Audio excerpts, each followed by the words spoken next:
Finnish, as in Finland. No, Finnish. Finished. Finny. Gotcha. Where's our French guy? French Canadian. Guys see a lot of YouTube videos on this mess, right? Yeah. It's sodium. It's just raw sodium metal. A lot of raw metals are reactive with water. Finely powdered metals are also reactive with water. Why am I able to hold this in my hand? Oh, it's super dangerous, right? It's going to kill everybody. I'm able to hold this in my hand because my hands are dry, right? If my hands were wet, this would be breaking down and turning into sodium hydroxide, which is a great way to dissolve a body. Breaking Bad had it wrong, by the way. You do not use HF. HF does not dissolve flesh. It makes bone crackly, but that's about it. You would use sodium hydroxide. Hydroxides liquefy, acids break up. So a hydroxide, when it gets on you, it turns you into a liquid. You can flush them down the toilet. You use an acid, it breaks them apart into big, huge chunks. It's not what you want. Hydrofluoric acid is a weak acid. We're scared to death of hydrochloric acid. We'll talk about that when we get into corrosives. But this breaks down into a corrosive, into sodium hydroxide. So quick difference in temperature here. Bucket on the left is cold. Bucket on the right is slightly warmer now that I've thrown water for an hour. So what happens when I throw sodium metal in water? Boom. Depends on the temperature. Oh no, what am I going to do? Oh gosh, it's going to explode. Why did it explode? Cold. Well, it's the same size piece as this, and watch what's about to happen to it. So that didn't explode because that's tap water. That's 60 degrees or so. Might not be warm enough. But you can hear the difference in the reaction. Come on. It's 1 and 2.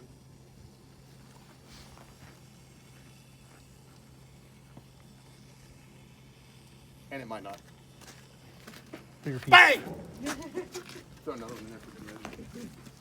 Hard to pop. I'm just gonna, Oh. Wow. there we go. Jumped when you said bang, but it didn't jump when I said bang. You're rigging my ear.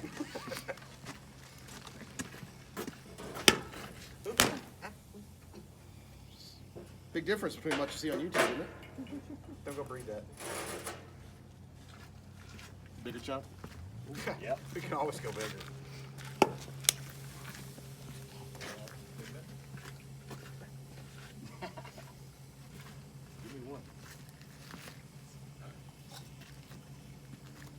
Way different than what you see on YouTube. That's why I like using sodium metal. Is every response you do is going to be different. Every single one. Different temperatures, different humidity, different conditions, different chemicals mixing in there, different oxygen contents, depending on whether or not you're inside of a Connex box or outside of a Connex box. Temperature on the dock versus the temperature outside. If you guys have ever been on a highway dock, it's hot. Burning up. So you're going to be rolling out with the expectation that it's going to be 70 degrees and all of your gear is going to be built towards 70 degrees.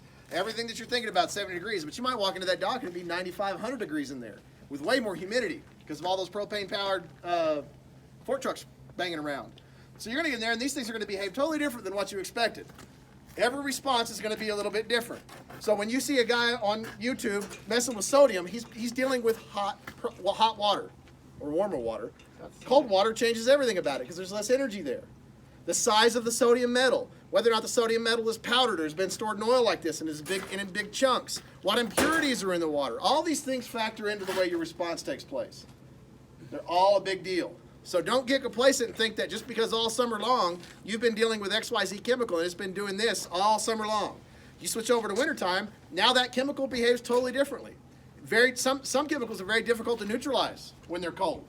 You just keep pouring it to it, man. Nothing. Like, what happens to pH as temperature goes up? There's a fun one. Does the same thing as pressure. pH actually rises as temperature rises because there's more reactivity. pH is a measure of the amount of available hydrogen ions. If there's more activity, it's shaken more and it's giving off more hydrogen ions. So your pH increases as you go up. It forms hydroxide molecules and you get a higher pH as it goes. So keep that in mind. The temperature even affects things like pH. You're going to read that SDS sheet and it's going to say it's got a pH of 3.3. But if the temperature and humidity has been a little bit different, if it's been outside that container for a little while, even your pH can change based on environmental conditions. And that's a great example of environmental conditions. Everybody expects when I throw that chunk of metal in there that it's going to blow back in my face. You really think I'd be dressed like this if I was dealing with it blowing up in my face? An eye full of sodium hydroxide? No. You know, and like I said, that's hot versus cold, and we're not even talking about that big of a difference in temperature. It's tap water versus what come out of the spigot an hour ago, now that I've been pontificating for an hour. So temperature changes everything, even flammable metals. Humidity really changes flammable metals. If you're in the South, don't do what I just did. If it's 100% humidity outside, do not grab a knife and start cutting it on the table. There's a good chance that it might burst into flames in 100% humidity. But what do we got here? 10% humidity most of the time, and that's a really humid day for us. So things behave differently. Again, your atmospheric conditions change everything about the way you do your response. Cool. All right, now we're moving into where I can actually wear these gloves and not melt them through my hand. Well, I mean, yeah. That's relevant. Where most people could wear them and not melt them to your hand. Hydrogen peroxide. We've got some 30% here. It's good times.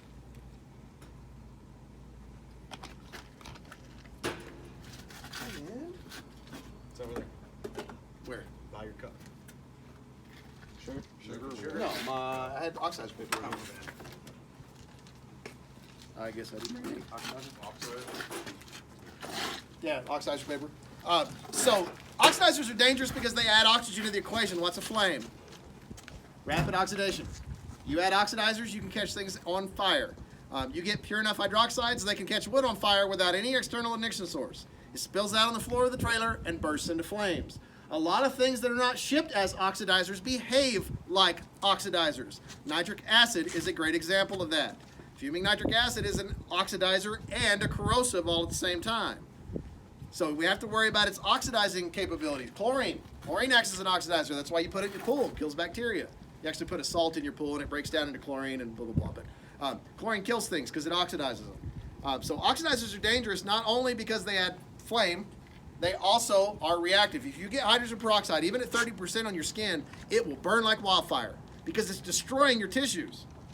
Even though we breathe oxygen, we can't handle concentrated oxygenation of our cells.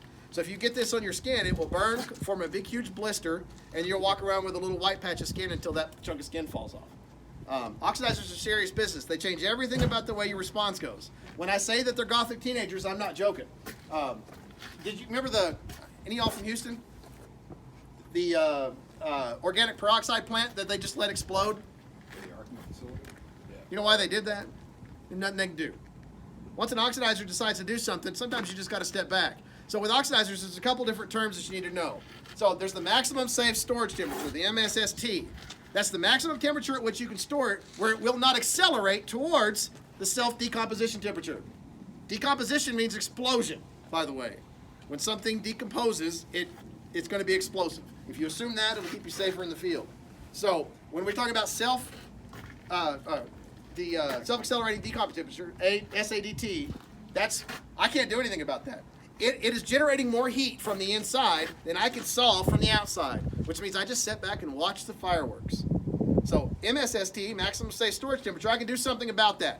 If I'm above the MSST, but not above the SADT, I can go in there and cool it down, just like we talked about with the gases. I can go in there and I pack ice packs around it. I can use dry ice. I can do whatever to cool that down. I can vent liquid nitrogen at it if I wanted to. Do something to cool it down, bring it back below the MSST, and your whole response is over, just by packing it in ice. But if you're anywhere close to or above the SADT, there's absolutely nothing you can do about that. And that's what happened down in Houston, just on a very large industrial scale. They got out there and there's nothing they could do. They could bring in all the generators that they wanted to, but that incident had progressed too far.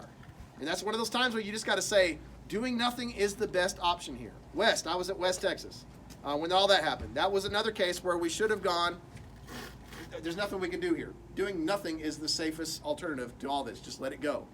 It's a self-correcting problem. So that's what makes oxidizers so dangerous. So you know oxidizers just with paper. This is important with your monitoring too. You do not want to bring an oxygen sensor in an environment that contains that. If you do, kiss your oxygen sensor, bye-bye. It will fry your oxygen sensor. That's one of the big poisons of oxygen sensors is oxidizers like this. People that run into chlorine.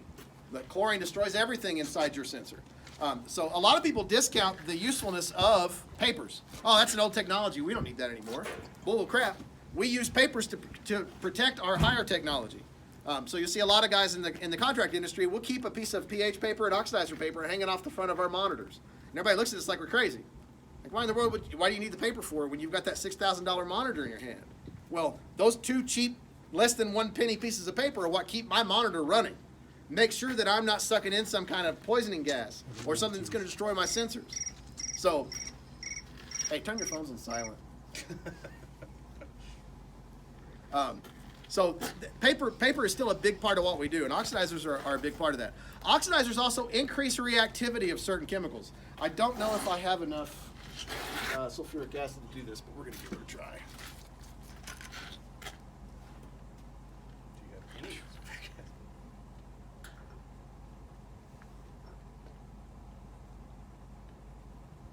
Yeah, I don't think I'm going to have quite enough. So with a mix of these two, we get something called piranha solution. And they don't call it piranha solution because it's warm and cuddly, right? And I don't know if I've got enough sulfuric in there to do this, but.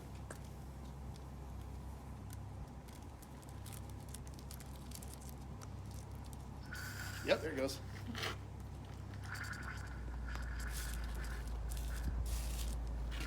So this is your skin. This is a carbohydrate, right? Sugar. That's what Piranha solution does to your skin. Piranha solution is designed to destroy all organic matter. So anything carbon, organic, anything like that, it'll eat off the inside of glassware. So they use it a lot in labs, and they ship it that way in a lot of cases from lab to lab. You don't see it transported long distances like that, but they will go from lab to lab with a Piranha solution. That goes from sulfuric acid, which is extremely dangerous on its own. You add an oxidizer and you get this fun stuff.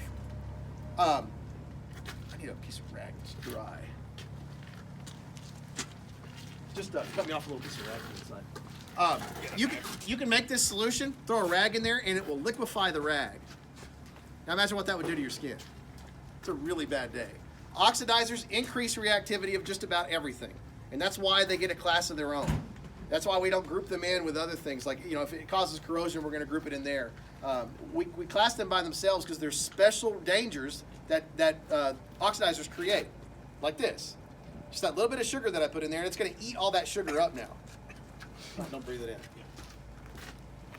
So oxidizers increase reactivity, increase flammability. They make your whole entire life awful. The downwind's important right now. It's not that bad. It's very steady variety. So, oxidizers are dangerous on their own. Oxidizers are dangerous when mixed with other things. Oxidizers are dangerous when they touch things like wood and grass and everything else. So, that's why that's so important. We usually do some things with other oxidizers, but oxidizers don't even like themselves. Like I said, I don't know if I've got enough reactivity left in there, but we're going to try. Here, she's going. We'll let that set for a while. Usually if I have a little bit more sulfuric acid in there, that'll just turn to liquid. So see the brown forming on the top? That little bit that kind of looks oily almost on top? That's that rag dissolving in there. So that'll get a little bit darker and darker as time goes on. But sulfuric acid on its own is dangerous because it's both a chemical reaction and a thermal reaction. So your victims will get both chemical burns and thermal burns, and that's a really, really bad day. Typically, sulfuric acid victims will be found naked because it'll eat all this right off of us, just like it's doing to that rag.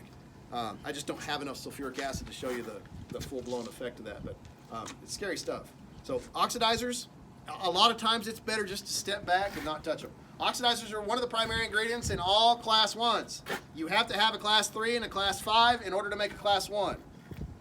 Red and yellow make orange, right? You have to have an oxidizer. So oxidizers are a precursor for any explosive. All explosives have an oxidizer component inside, and it's usually a hydrogen peroxide derivative of some sort. So treat all oxidizers like explosives until you find somebody that understands that oxidizer. Very important, because oxidizers themselves can explode. Did Sean show the roadway? Yeah. That's a good example of what an oxidizer can do when left by itself to do whatever it wants. The flying machete. Flying machetes. That was an oxidizer. They were adding water to an oxidizer. And that's bad. I worked at a place called